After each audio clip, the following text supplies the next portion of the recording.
فاتحہ.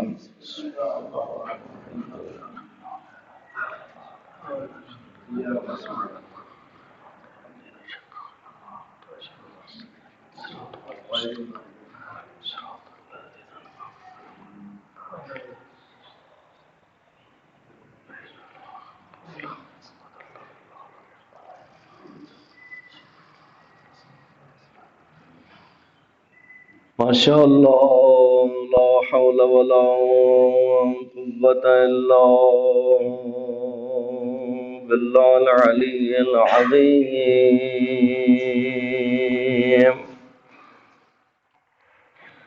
اعوذ باللہ من الشیطان اللعین الرجیم. بسم اللہ الرحمن الرحیم.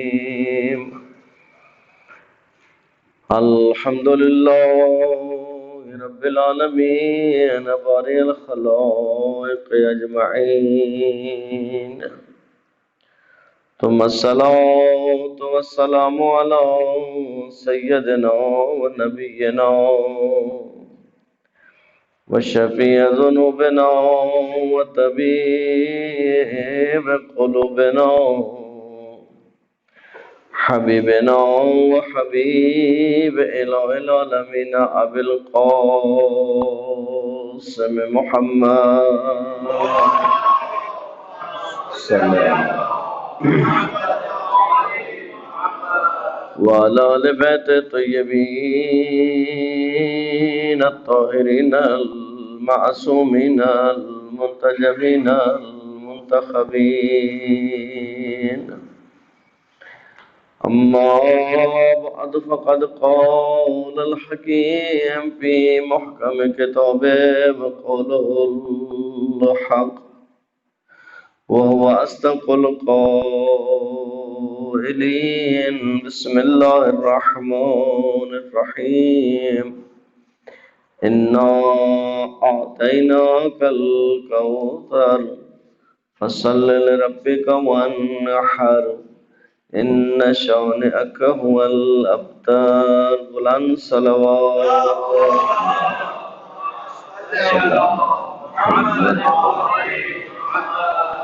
خداوند کریم آپ کے دعا اور عبادات کو اپنی بارگاہ میں قبول فرمائے. جو پریشان المومنین کی پریشانیوں کو دور فرمائے. جن مومنین نے دعائیں ذمہ لگائی ان کی دعائیں اپنی بارگاہ میں مستجاب فرمائے. جو مریض ہیں بیماری کربلا کا صدقہ جس مومن کے لیے کل کہا گیا تو ان کو شفا کامل و عاجل نصیب فرمائے. آقا اور مولا امام علیہ السلام کا جلد ظہور فرمائے. آقا کے قدموں میں جامع شہادت کی سعادت نصیب فرمائے. اپنے دعا اور عبادات کی قبولیت کے لیے مل کر بآواز بلند صلوات.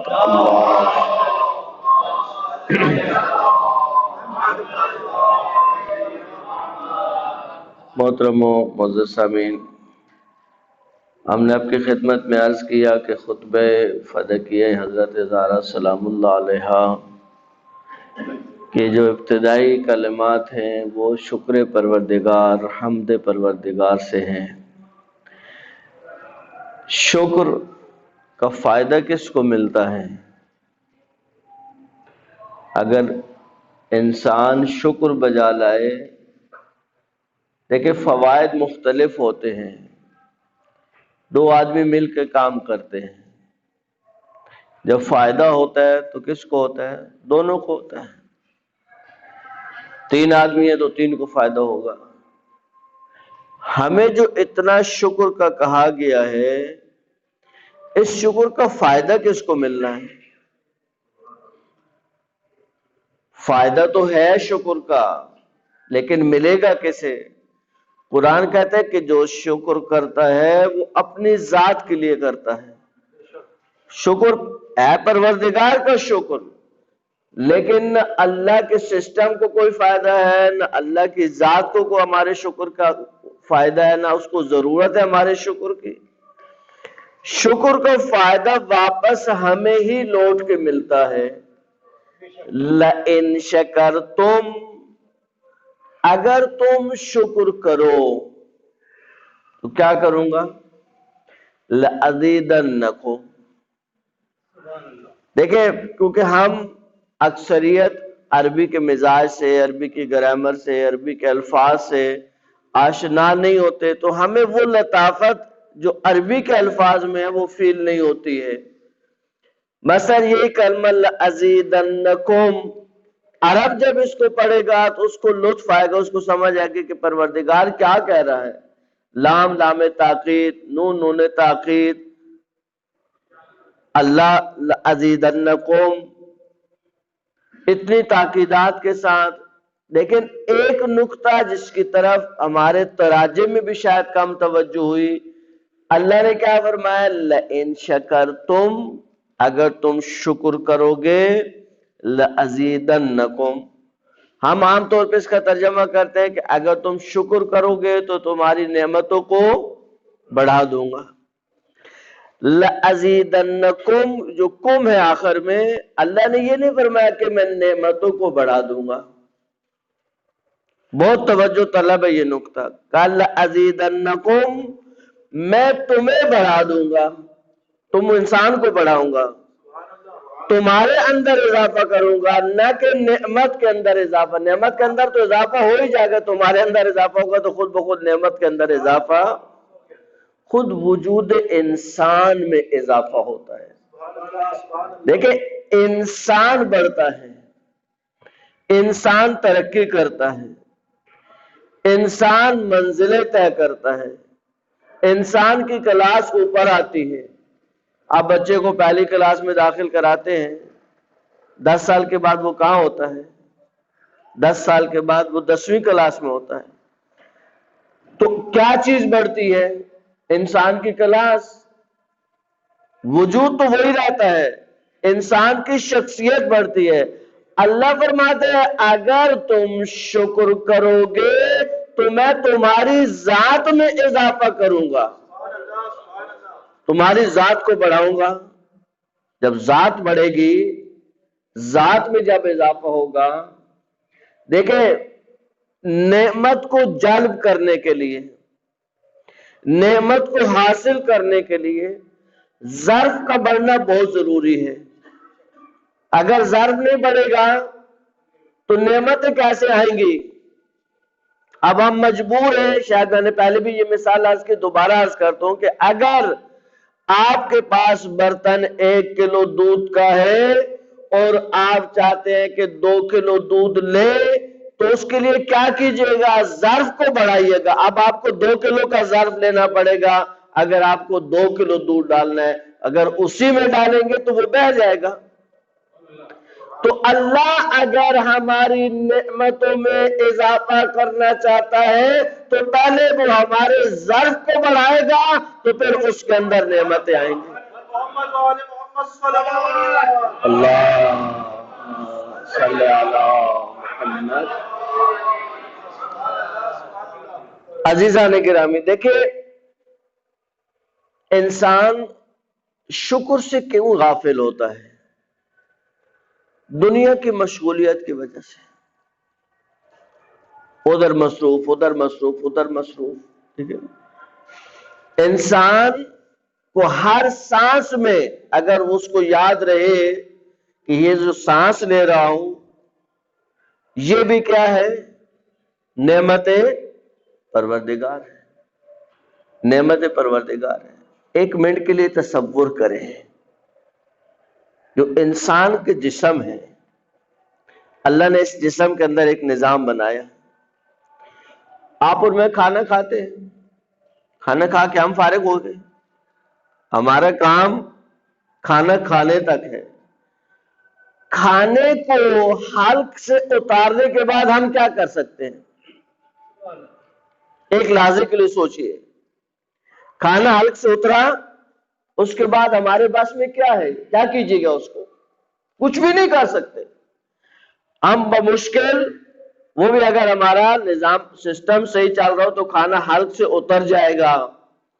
عزیزان گرامی، حلق میں کھانا اترنے کے بعد ایک لقمہ جب میرے اور آپ کے وجود میں داخل ہوتا ہے تو اندر اللہ کے 5000 سسٹم ایکٹیو ہوتے ہیں اس ایک لقمے کو منزل مقصود تک پہنچانے کے لیے۔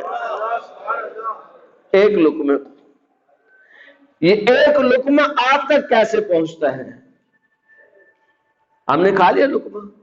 آج کے بعد جو لقمہ کھائیے گا، اگر یہ بات ہماری یاد رہی تو لقمہ تو ضرور کھائیں گے، لیکن لقمے کی جو لذت ہوگی وہ کئی برابر ہو جائے گی. یہ ایک لقمہ، اس ایک لقمے کے ساتھ کتنے لوگوں کا اللہ نے رزق جوڑا؟ اس ایک لقمے کے ساتھ جو میں اور آپ کھاتے ہیں روزانہ. آپ نے روٹی کھائی، یہ کہاں سے آئی روٹی؟ کہاں سے آئی روٹی؟ یہ کبھی گندم تھی، گندم کہاں سے آئی؟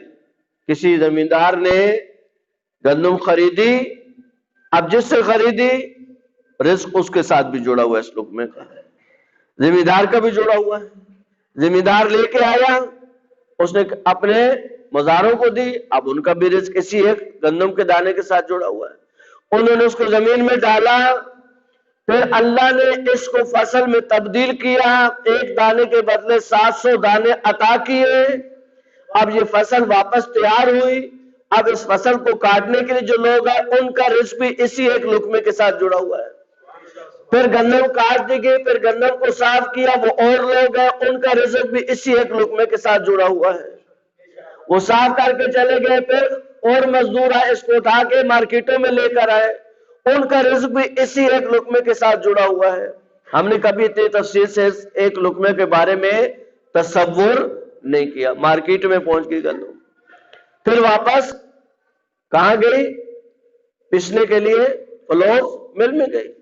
وہاں کتنے لوگوں کا رزق اس کے ساتھ جڑا ہوا ہے؟ لے جانے والے، پیسنے والے، آٹا پیک کرنے والے، پھر واپس دکانوں پہ پہنچانے والے. آپ فقط تصور کرتے جائیں کہ ایک لقمے کے ساتھ اللہ نے کتنی مخلوق کا رزق جوڑا.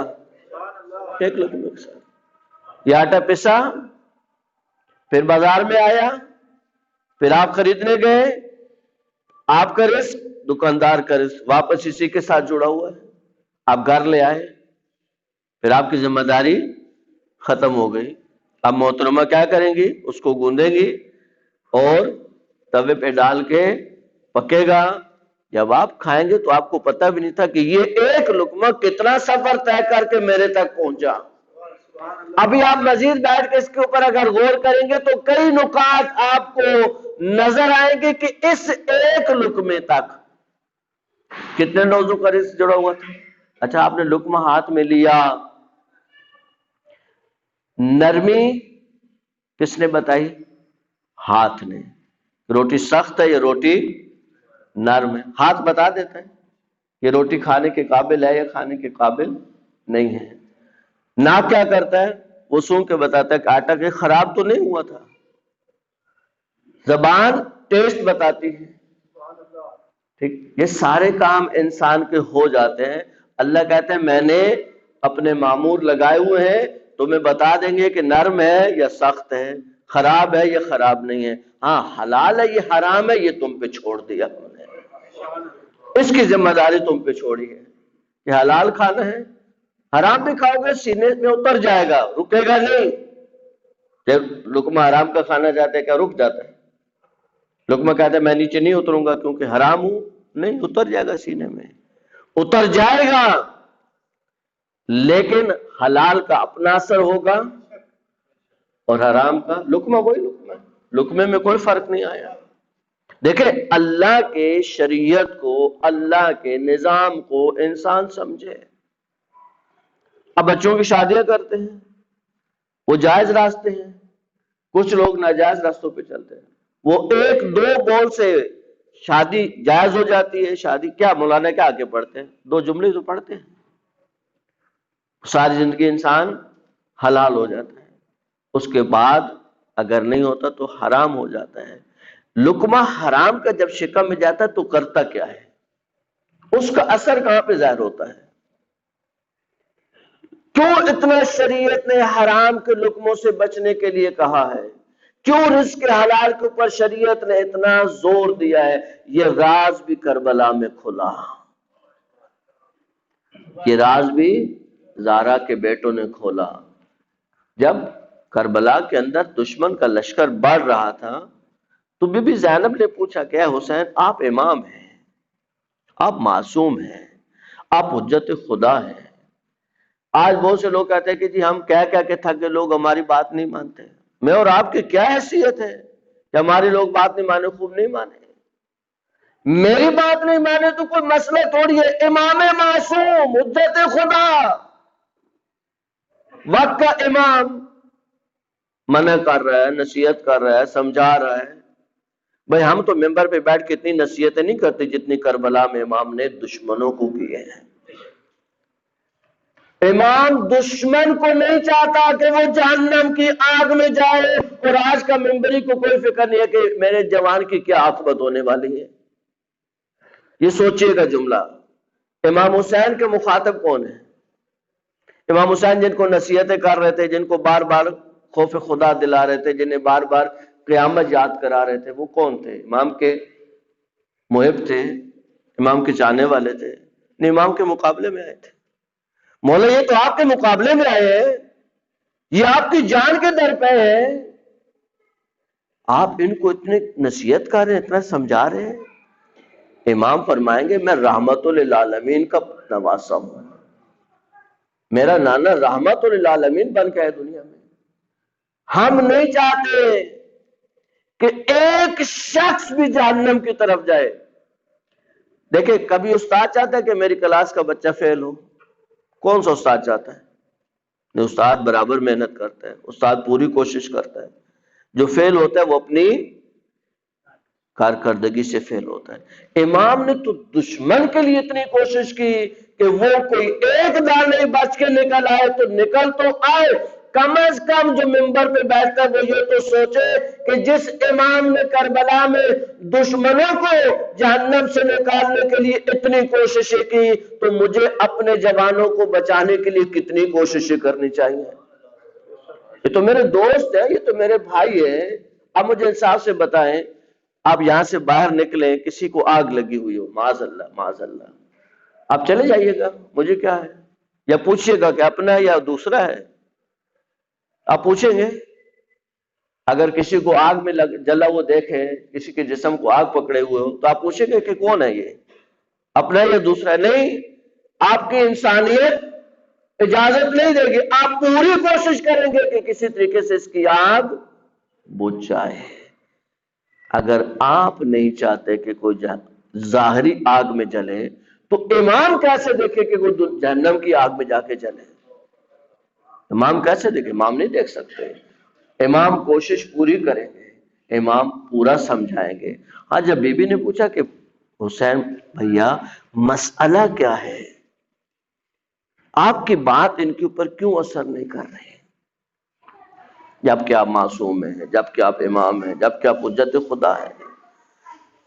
کا زہرا کی بیٹی ملئت بطونہم من الحرام، ان کے شکم حرام سے پر ہو چکے ہیں۔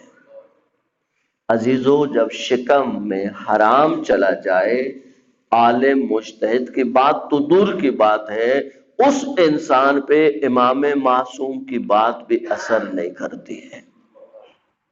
حرام اس لیے منع کیا گیا شریعت۔ جب حرام کھائیں گے اور حرام اولاد کو کھلائیں گے۔ آج بہت سے کتنے لوگ پریشان ہیں، کتنے مومنین آتے ہیں، مولانا میرا بیٹا یہ کرتا ہے، میری بیٹی میری بات ہی نہیں سنتی، آج یہ ان کے ہاتھوں میں آفت آ گئی ہے۔ ان آفتوں سے پریشان نہیں ہو، پریشان اس سے ہو ان کے لقموں کو چیک کریں کہ کہیں آپ نے ان کو حرام تو نہیں کھلایا ہے۔ دیکھیں حرام ناشکری پروردگار ہے۔ موضوع کیا ہے؟ شکر پروردگار۔ حرام شکر ہے یا ناشکری ہے؟ قطعاً ناشکری ہے۔ اللہ کی حلال نعمتوں کو چھوڑ کے حرام نعمتوں کی طرف جانا، اس سے بڑی ناشکری کیا ہو سکتی ہے؟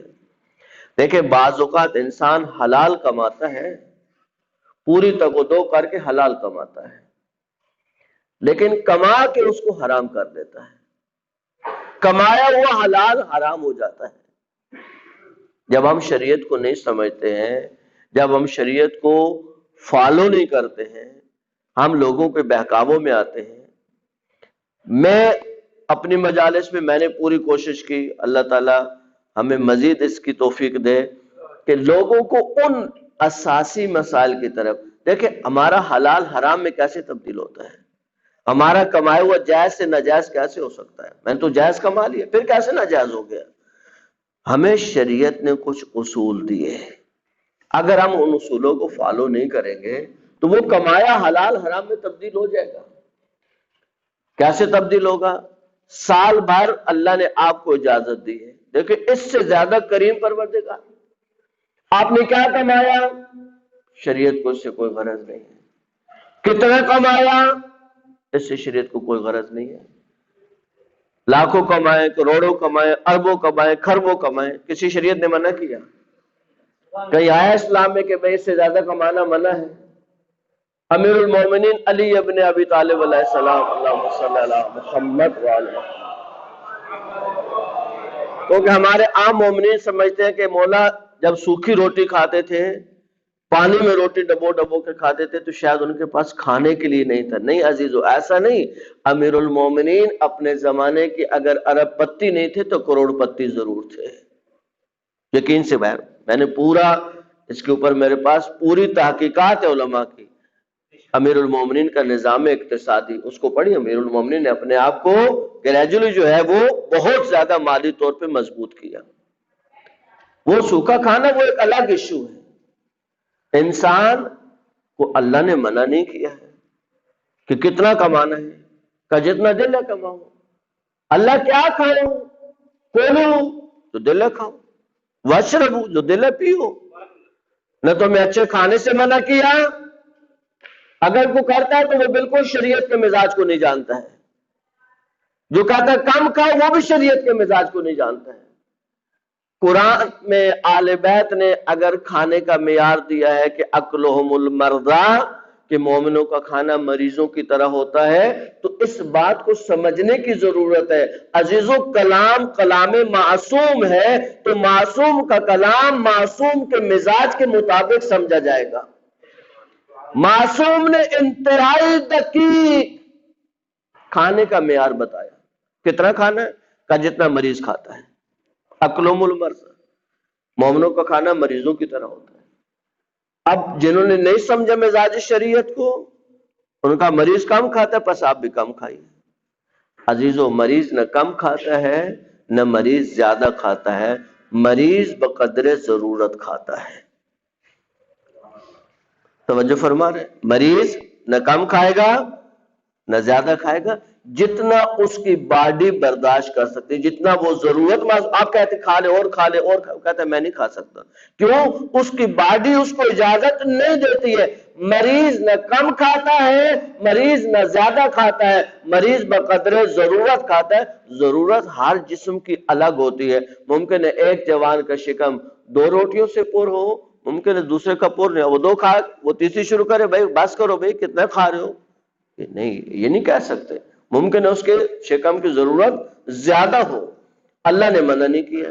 کتنا کھائیے گا؟ منع نہیں کیا۔ کتنا پیجیے گا؟ منع نہیں کیا۔ کولو واشربو، کھاؤ اور پیو، اللہ حکم دے رہے کھاؤ اور پیو، ہاں لا تسرفو، ضائع نہیں کرنا۔ کھانے پینے سے منع نہیں کر رہا ہوں، لیکن ضائع کرو نہ۔ اس وقت پاکستان کے بڑے ہوٹلز، پاکستان کی بات کروں، اگر ہم سایہ ممالک میں جائیں تو آفتیں ہیں۔ صرف پاکستان کے بڑے ہوٹلز کا کھانا جو راتوں کو ضائع کر دیا جاتا ہے، اگر ضائع نہ کیا جائے تو پاکستان میں کوئی بھی بھوکا نہیں سوئے گا۔ سسٹم نہیں ہمارے پاس، نظام نہیں ہمارے پاس، سسٹم بھی نہیں ہے، نظام بھی نہیں ہے، احساس بھی نہیں ہے، انسانیت بھی نہیں ہے، ضائع کر دیں گے۔ لیکن اللہ دیکھے، اللہ تو ہر کسی کو کھلاتا ہے، کسی نہ کسی طریقے سے اللہ کھلاتا ہے۔ اللہ تو اپنی مخلوق کو بھوکا نہیں رہنے دیتا۔ ایک شخص مانگنے والا، ایک شخص کہتا ہے میں نے دیکھا اس نے مجھ سے مانگا، کہا کہ اس وقت میرے پاس کچھ نہیں تھے تو وہ چلا گیا، کہا کہ کچھ بول رہا تھا، میں قریب ہوا کہ کیا کہہ رہا ہے، کہا کہ آج تک تو نے مجھے خالی نہیں لوٹایا۔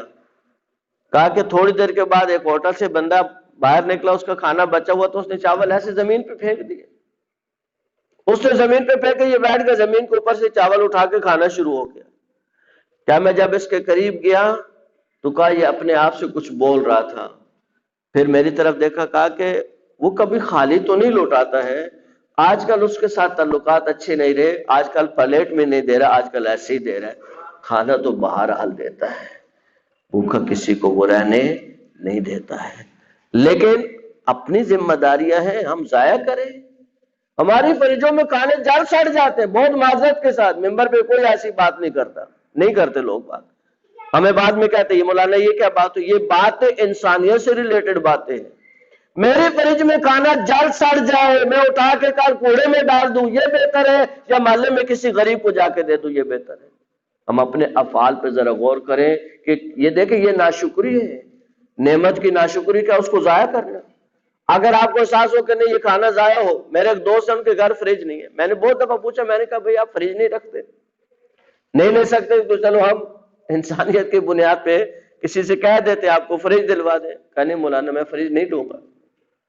بہت اصرار کیا، کہا نہیں مولانا میں نے فریج نہیں لینا ہے. میں نے کہا آپ کے چھوٹے چھوٹے بچے ہیں. کہا نہیں مولانا مجھے فریج نہیں چاہیے. میں نے کہا اچھا راز بتائیں وجہ کیا ہے؟ کہا مولانا میرے گھر میں فریج نہیں ہے، میں بہت سکون میں ہوں، ہمارے گھر میں اتنا ہی پکتا ہے جتنا ضرورت ہوتا ہے. جب فریج ہوگا تو پھر آٹا زیادہ ہوگا تو کوئی مسئلہ نہیں، فریج میں رکھ دیں گے، کھانا زیادہ ہوگا تو کوئی مسئلہ نہیں، فریج میں رکھ دیں گے. کہ ہمارے گھر فریج نہیں ہے، ہمیں سکون ہے، ہم اتنا ہی پکاتے ہیں جتنا کھا لیتے ہیں. یہ بھی لوگ ہیں، یہ بھی لوگ ہیں. دیکھیں ضائع کرنے سے تو بہتر ہے، نعمت پروردگار کو ضائع کرنے سے بہتر ہے کہ اس کو استعمال کر دیا. صلوات بھیجا اہل بیت کے ذات.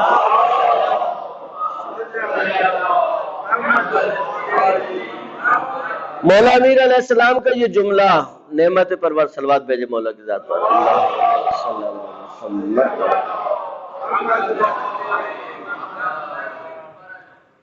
نعمات شکر کے باب میں مولا کا یہ جملہ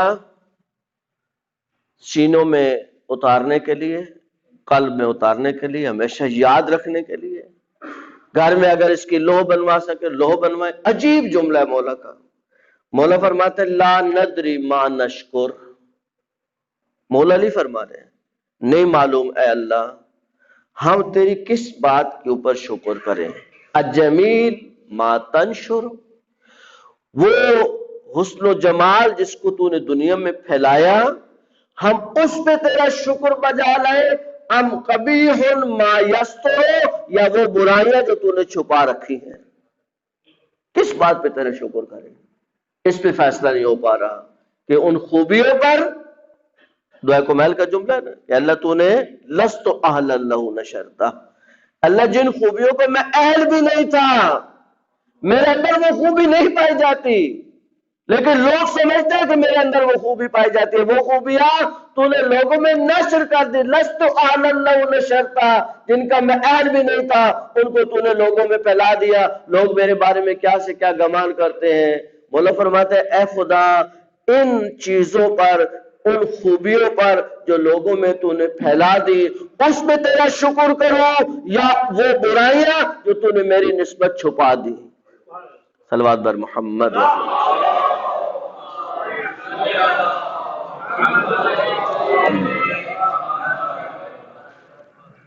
السلام علیکم. وہ خوبیاں دیکھیے، سوچئے گا امیر علیہ السلام کے اس جملے پر، کتنی ایسی چیزیں ہیں جو لوگوں میں ہماری نسبت پھیلی ہوئی ہیں.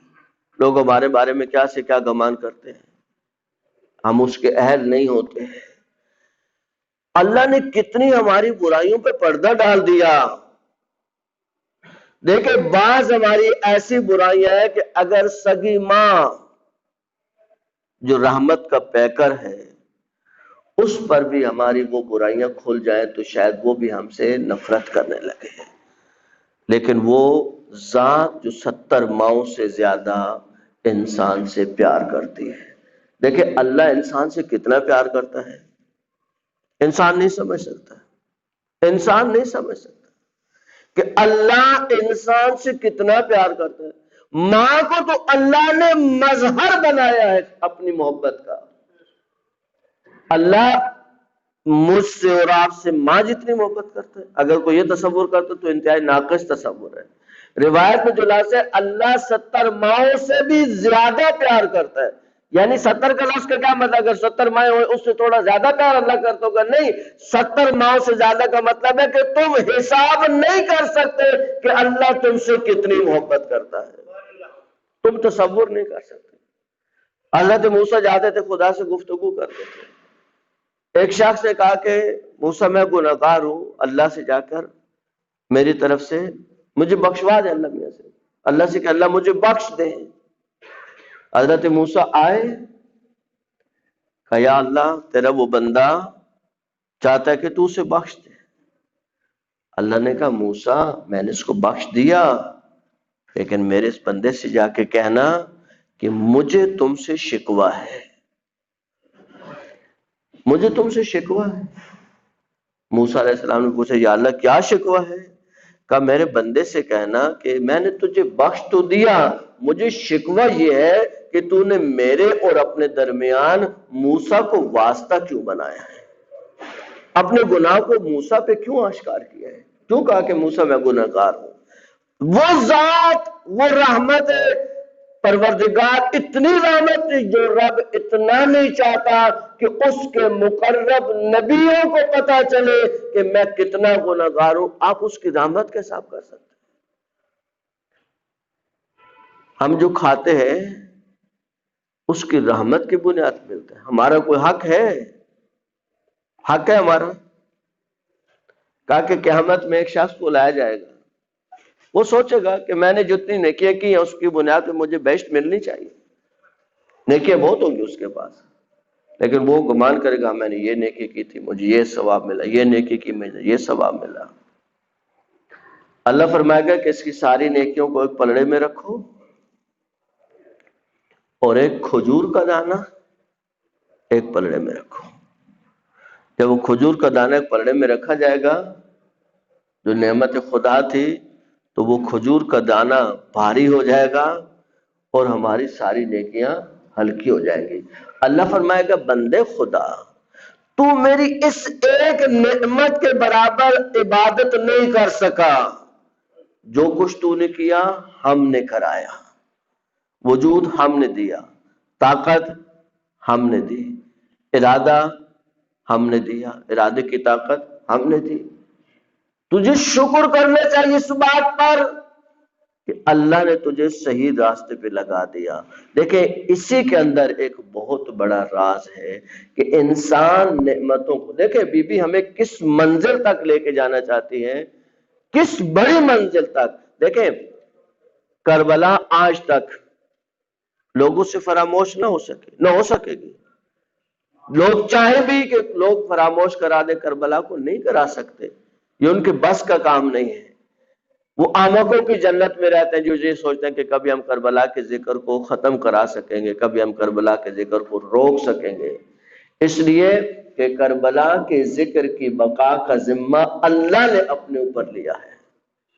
یہ وعدہ پروردگار ہے، یہ قرآن کا وعدہ ہے، اذکرونی اذکرکم، تم میرا ذکر کرو میں تمہارا ذکر کروں گا۔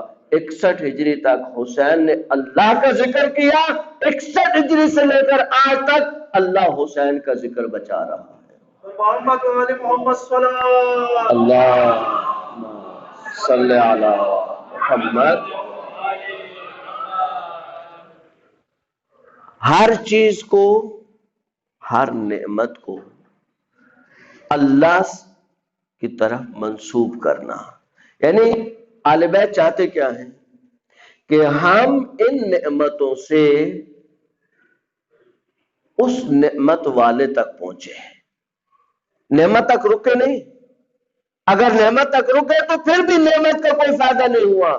شکر نعمت یہ نہیں ہے کہ آپ نعمت کو یہ سمجھ کے کہ اللہ نے عطا کہ اس کا شکر بھی کرے، اس مقصد میں استعمال بھی کر لے، نہ اس نعمت سے اس منعم تک پہنچے جس نے یہ نعمتیں ہمیں عطا کی ہیں۔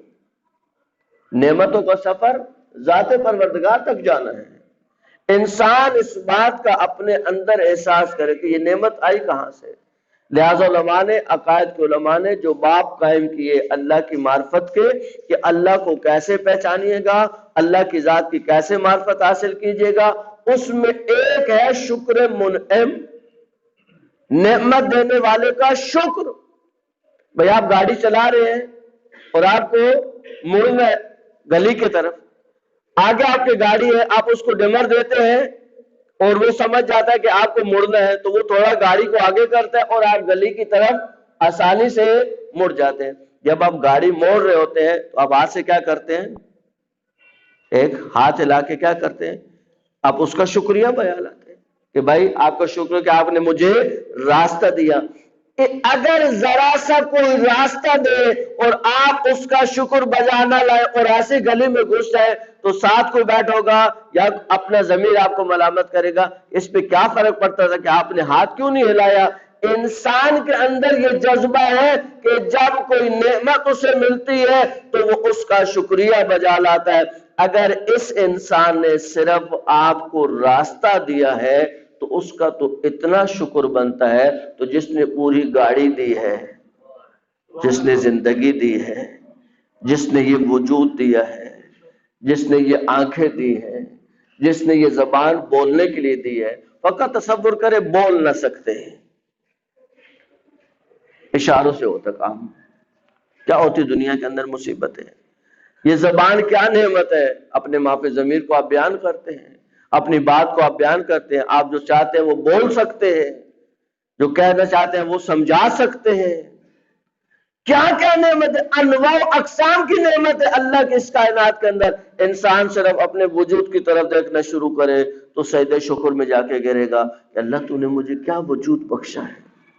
لیکن ہماری ایک مشکل ہے، اکثر میں یہ جملہ عرض کرتا ہوں کہ ہماری گنتیاں الٹی چلتی ہیں.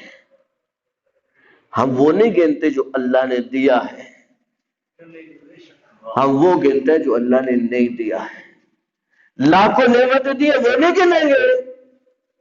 وہ ایک آدھ رہ گئی، اچھا اللہ نے مجھے یہ نہیں دیا، اللہ مجھے یہ نہیں دیا. اب جا کے سوچے کہ اللہ نے کیا دیا تو پھر کبھی یاد بھی نہیں آئے گا کہ کیا نہیں دیا. مولا میر فرماتا ہے کہ حسد کرنے کے لیے جس چیز پہ حسد کیا جا سکتا ہے، یعنی حسد منع ہے، لیکن مولا فرماتا ہے اگر کوئی چیز قابل حسد ہو سکتی ہے تو وہ صحت ہے. کبھی آپ نے کسی کے صحت پہ دیکھا کسی کو حسد ہے؟ مال پہ حسد آئے گا، شہرت پہ حسد آئے گا. لیکن اللہ نے کسی کو صحیح و سالم جسم دیا. اس سے بڑی کیا نعمت ہے انسان کے لیے کہ اس کا جسم صحیح اور سالم ہو، اس کو کوئی بیماری نہ ہو. آل بیت علیہ السلام نے ان نعمتوں کے ذریعے ہمیں ایک سفر ارتقائی، ایک روحانی سفر، کہ ہم اس سفر کا آغاز تو کریں. ہم نعمت پروردگار کو سمجھے تو صحیح، سوچنا تو شروع کریں کہ اللہ نے مجھے کیا کیا دیا ہے. بیٹھ کے سوچ، اس طرح دماغ میں سوچے. جب انسان سوچتا ہے، جب انسان سمجھتا ہے کہ اللہ نے مجھے کیا کچھ دیا ہے، کیا کچھ دیا. دیکھیں استحقاق، آپ میں سے اکثر اور ہم سب کام کرنے والے لوگ ہیں، ہماری فکس سیلریز ہیں. بھائی تقریباً لوگوں کی اکثریت کی، بھائی کاروباری تو چند لوگ ہوتے ہیں نا دنیا میں. کاروباری زیادہ ہے یا ملازم زیادہ ہے؟ ملازم قطعاً زیادہ ہے. کبھی اس نقطے پہ سوچیے گا کہ ظاہری طور پہ جو اسباب ہیں ان کے ذریعے آیا ایک وہ آدمی جس کی فکس سیلری ہے اس کا گھر کیسے بن جاتا ہے، وہ گاڑی کیسے لے لیتا ہے، وہ چھوٹا موٹا کاروبار کیسے کر لیتا ہے. کبھی یہ بہت توجہ طلب نقطہ ہے کہ دیکھیں ایک کمائی ہے، ایک رزق ہے، ان دونوں میں فرق ہے. اللہ نے رزق کا وعدہ کیا آپ سے، وہ غیب سے عطا ہوتا ہے، آپ کو پتہ بھی نہیں چلتا. آپ کو پتہ بھی نہیں. آپ بیٹھے حساب کیجئے کہ آپ کی تو اتنی سیلری تھی، آپ نے سیلری سے گھر کیسے بنا لیا، آپ نے سیلری سے گاڑی کیسے لے لی، بائک کیسے لے لی، سائیکل کیسے لے لی. جب آپ حساب کرتے نہیں کر سکتے حساب. انسان بعض اوقات سوچے جب تو پریشان ہو جائے گا کہ یہ کیا نظام ہے. کبھی اس نظام کے اوپر سوچیے گا کہ اللہ کی رحمتیں ہمیں کیسے گھیرے ہوئے ہیں. ہم سمجھتے ہیں ہم نے بڑا ہنر کر دیا، ہم نے گھر بنا لیا. لیکن جب سوچیں گے تو نہیں، کوئی ہنر نہیں تھا ہمارا، یہ اس ذات پروردگار کا رزق تھا، یہ اس کا نظام تھا، ورنہ ہم نے کیا کیا؟ جتنا اس کے سامنے جھکتے جائیں، جتنا اس کے سامنے جھکتے جائیں. اور یہی آل بیت کا شیوہ ہے، یہی آل بیت نے ہمیں راستہ دکھایا، یہ آل بیت کی تعلیمات ہیں.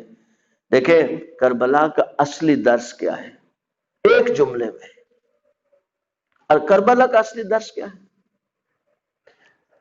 حضرت یعقوب نے امتحان دیا اللہ کا، سخت امتحان، بہت سخت امتحان حضرت یعقوب کا. لیکن ظاہراً جب ناموس کے امتحان سے گزارا گیا تو حضرت نے کہا کہ اللہ یہ نہیں دے سکتا ہوں، یہ نہیں دے سکتا.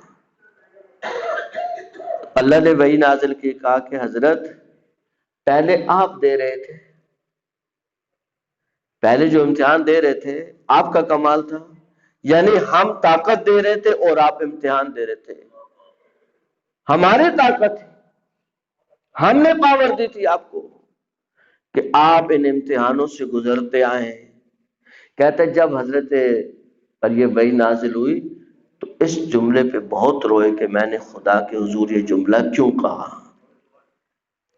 بس کربلا یہی ہے، حسین مولا نے سب کچھ دیا اللہ کی راہ میں، کیا بچایا حسین نے گھر میں؟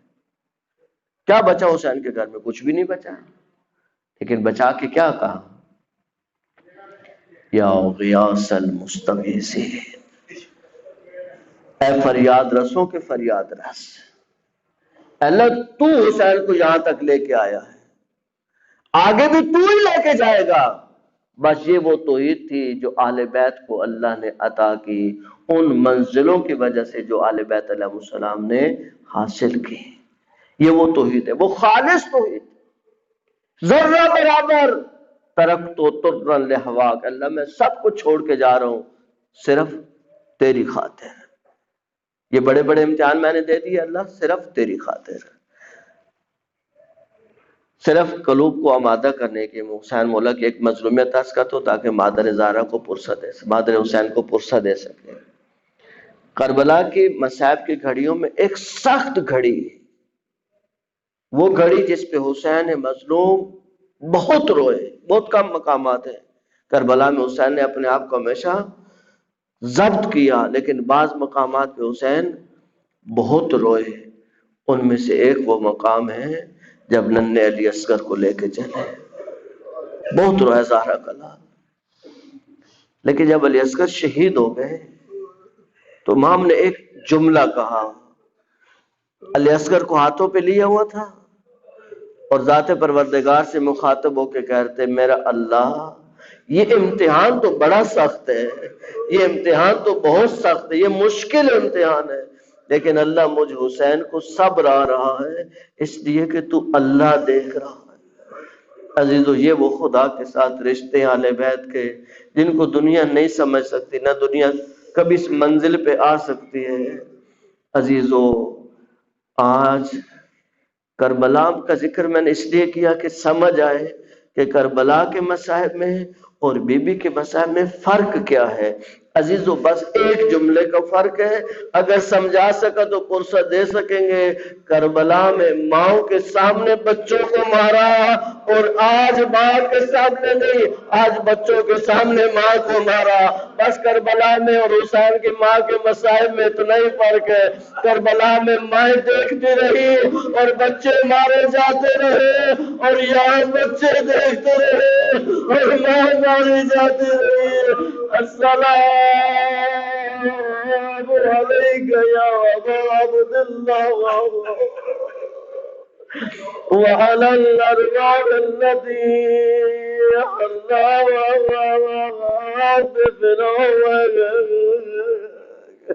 عليك مني سلام الله أبدا بقي الليل والنهار ولا جعل الله آخر الأرض مني لزيارتكم. السلام على الحسين وعلى علي ابن الحسين وعلى أولاد الحسين وعلى أصحاب الحسين. اے عزیزوں، یہ جو جملہ سنتے ہیں آنسو آپ کے زہرا کے رومال میں اکٹھے ہوتے ہیں. یقیناً بی بی نے آنسو کو اکٹھا کرتی ہے. اے بی بی کیوں اکٹھا کرتی ہے؟ فرماتی ہے قیامت ہو جائے گی اور میں اللہ کے حضور کھڑی ہوگی، ان آنسو کو پیش کروں گی. اے اللہ یا یہ میرے حسین کے اوپر رونے والوں کے آنسو ہے. بی بی کا کیا مقام ہے، بی بی کی کیا عظمت ہے.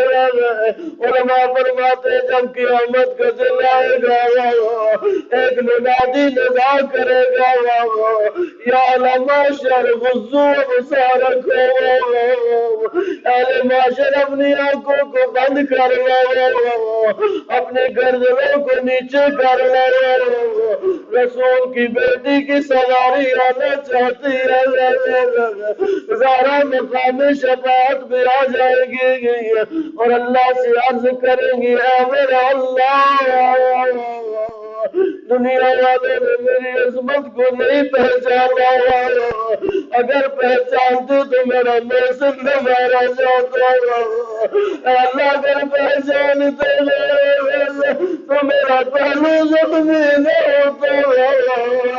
اللہ اگر پہچان لیتے تو میں سے تسبیح جوڑ نہ دیتی. اللہ اگر پہچان لیتے میرے گھر پہ آگ میں گرنا. اللہ اگر پہچان لیتے تو علی کی گردن میں رسی نہ ڈالتے. اللہ اگر پہچان لیتے ایسی زباز بی بی کی ایسے مسائب ہے. علماء جو ربانی علماء جو بزرگ علماء ہیں کہتے ساری بی بی کی مصیبتیں نہ بیان کیا کریں. میرے سخت بی بی کے مسائب، میرے سخت مراحل اللہ کے حضور کھڑی ہو جائے گی، کہیں گی میرا اللہ. دنیا والوں نے تو زہرا کا مقام نہ پہچانا، لیکن اللہ میں آج چاہتی ہوں دنیا والوں کو پتہ چلے تیرا میرا کیا مقام ہے. خاطر کی آواز ہے کہ زہرا یہ میدان معاشر ہے، جس کا بھی ہاتھ پکڑ لے اسے بہشت میں لے جائے. روایت کا جملہ زہرا اترے گی جیسے مرغی اچھے دانوں کو میرے دانوں سے الگ کرتی ہے، یہ اپنے محبوں کو الگ کرتی رہے گی. جب محب اکٹھے ہو جائیں گے پھر محب زہرا کھڑے ہوں گے، کہیں گے میرا اللہ تو نے مقام زہرا بتا دیا. کیا زہرا کے چاہنے والوں کا بھی کوئی مقام ہے؟ کیا زہرا کے محبوں کا بھی کوئی احترام ہے؟ اللہ فرمائے گا بڑا احترام ہے. میں تمہیں اجازت دیتا ہوں جس کسی نے تمہیں زہرا کی محبت میں کبھی کھانا کھلایا، کبھی پانی پلایا، کبھی کوئی کام کیا تم اس کا ہاتھ پکڑے گا اور اسے اپنے ساتھ لے چلے. عزیز و عظمت والی بی بی آج اسلام کو یتیم کر رہی ہے، آج کائنات یتیم ہو رہی ہے، آج اسلام یتیم ہو رہی ہے. عزیز و آج کی رات سخت رات ہے. عزیزوں کوئی ماں بھی ہو، کوئی ماں بھی ہو، اگر اسے پتہ چل جائے میرا وقت آخر آ گیا اب میری زندگی ختم ہونے کو آ رہا ہے، وہ اپنے بچوں کو قریب لاتی ہے، کبھی سینے سے لگاتی ہے، کبھی پہلو میں بٹھاتی ہے، کبھی بازوؤں میں لیتی ہے. دل تو زہرا کو چاہتا ہے حسن کو سینے سے لگائے زینب کو پہلونے میں سویا، حسین کو بازوؤں میں لے گئے، لیکن سینے زخمی ہو گیا، پہلی شکست ہو گیا، بازوؤں پہ مر گئے۔ عزیزوں، ہر وہ جسے ڈاکٹر جواب دے دے کبھی بھی تیری زندگی ختم ہونے والی ہے، اور اس کے چھوٹے چھوٹے بچے عزیزوں بچوں کو سامنے لاتی ہے، اللہ کے حضور ہاتھ اٹھاتی ہے اور اللہ سے دعا کرتی ہے، کہتی ہے میرا اللہ اگر میری زندگی نہیں ہے ان بچوں کی خاطر مجھے زندگی دے جس کے اسلام جیسے بچے، جس کے زیادہ وہ کلثوم جیسے بچیاں، حق تو پایا زہرا اللہ سے زندگی کا سوال کرتی، لیکن میں کیسے بتاؤں جب زہرا کے ہاتھ اٹھے اللہم اجل بوفاتی، اللہ مجھے جلدی لے جاؤ، اللہ مجھے جلدی اٹھا لے، اب زخموں کو تاب نہیں آتی، عزیزوں جو دن بڑھتا جا رہا زہرا کی مسائل میں، زہرا کی تکلیفوں میں اضافہ ہوتا جا رہا، عزیزوں بس ایک جملہ سنے ہیں، باقی کل انشاءاللہ مسائل بی بی کے پورے کریں گے۔ عزیزوں ایک عالم ایرانی ہے، وہ کہتے ہیں میں مجلس پڑھ کے اتر گیا، مجلس ختم ہو گئی، ایک جوان رو رہا تھا، ماتم شروع ہوا، وہ بیٹھا رو رہا تھا، ماتم ختم ہوا، کھانا لگا، وہ رو رہا تھا، کھانا ختم ہو گیا، میں نے دیکھا وہ پھر بھی رو رہا ہے، کہتے میں اس کے قریب گیا، اس کو سینے سے لگایا، کہتے تجھے زہرا کی کون سی مصیبت رلا رہی ہے، کہتے قبلہ میں ہڈیوں کا ڈاکٹر ہوں، میں ہڈیوں کے مسائل جانتا ہوں، جسم کی کوئی ہڈی ٹوٹے جائے اگر اس پہ ہاتھ لگ جائے، اگر وہ ہلے تو اس کو درد ہوتا ہے، لیکن پسلیاں جب ٹوٹ جاتی ہے، اگر مریض سانس بھی لیتا ہے اسے تکلیف ہوتی ہے، ایسے ہی اگر مجھے معاف رکھنا مجھے نہیں معلوم 75 یا 95 زہرا کیسے سانس لیتی تھی، کیسے ان تکلیفوں کو برداشت کرتی، اے اللہ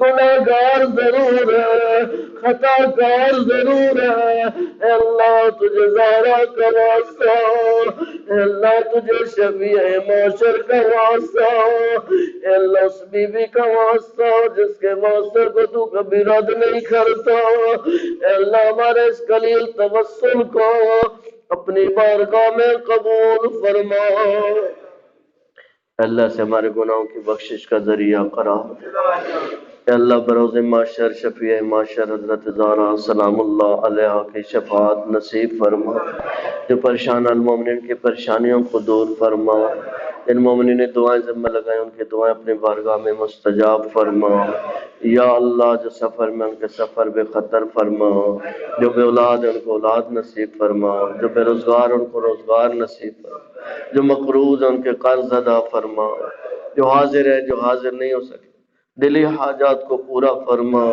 یا اللہ مقامات مقدسہ کی رونقوں کو بحال فرما، جلد از جلد حج و زیارات کی سعادت سے بہرہ مند فرما، یا اللہ کرونا سے نجات نصیب فرما، جو مریض ہے بیمار کربلا کا صدقہ خصوصاً کرونا کے مریضوں کو شفا کامل و عاجل نصیب فرما، یا اللہ ہمارے آقا اور مولا امام علیہ السلام کا جلد ظہور فرماؤ، آقا کے قدموں میں جام شہادت کی سعادت نصیب فرماؤ، ہماری دعائیں اپنی بارگاہ میں مستجاب فرماؤ، دعاؤں کی قبولیت کے لیے، بیوی کی شفاعت حاصل کرنے کے لیے بآواز بلند صلوات۔